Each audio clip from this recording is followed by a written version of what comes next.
ఈ నెయ్యిలో జంతువుల కొవ్వు కానీ, గొడ్డు మాంసం కొవ్వులు కానీ, పంది కొవ్వు కానీ, చేప నూనె కానీ, ఇటువంటివి ఇంకొకటి కానీ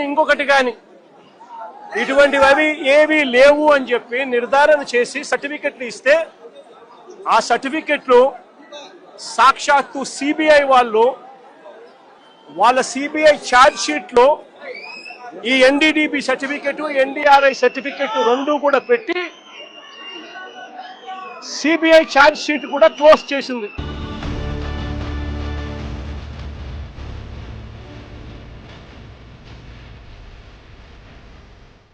That ghee is adulterated. Ghee is adulterated with palm oil, some canola oil, some other items, whatever it is that is found in the CBI SIT report that has been mentioned there.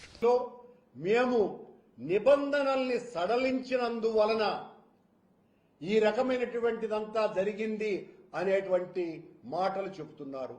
దానికి మళ్ళీ చెబుతున్నా, ఈ నిబంధనలు కేంద్ర ప్రభుత్వం యొక్క విధానాలను అనుసరించి స్టార్టప్ కంపెనీలను ఆంధ్ర, కర్ణాటక, తమిళనాడు,